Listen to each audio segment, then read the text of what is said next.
Hello everyone. Today we're going to be replacing a Moen 1224 cartridge.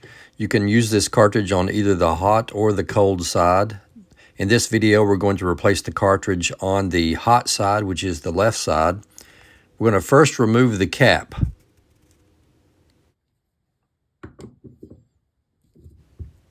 Next you will need a Phillips screwdriver, and you're going to take off the screw that holds the plastic handle on.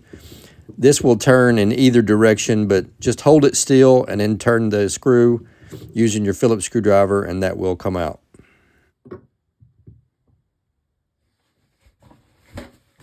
Once you lift the handle straight off, it will expose a metal cap nut.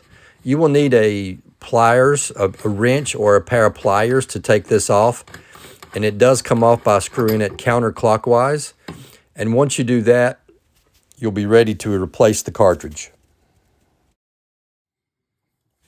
The interesting thing about these cartridges is they do swell up over time. Now this one here took me about 20 minutes for me to remove it, because the O-rings, they will swell up, especially if they've been in there for several months. They will expand and they will be very difficult to get out.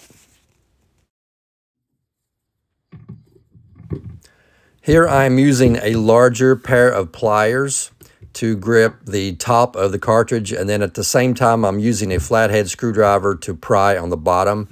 Be careful not to damage the metal. Like I said, they can be very difficult to remove.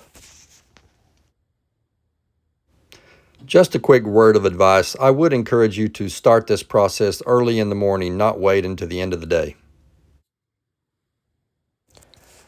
I would consider this the halfway point in our process. We're going to take this Moen 1224 cartridge, and it does come with some lubrication on it, so your hands may get slightly sticky or feel grease. You're going to slide it straight down in the hole, and you will see a small notch in the metal that will match the small piece of plastic on the cartridge. Now, at first, it will not fully seat all the way into the hole. You will see there is a gap, and a small notch is not fully seated. So take your metal nut, screw it back on, and as you slowly tighten this, it will pull the cartridge into place.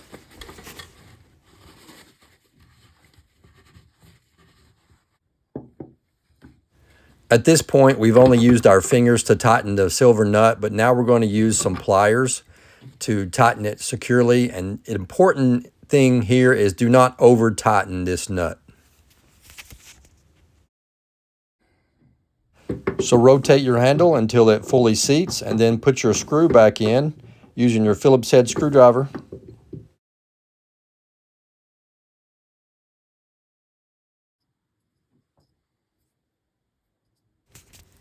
Here we have the final piece, which is the cap. It will basically slide back in the hole, and at this point you can rotate your knob, just see how it feels. It'll feel really nice and smooth, and now you can turn the water back on.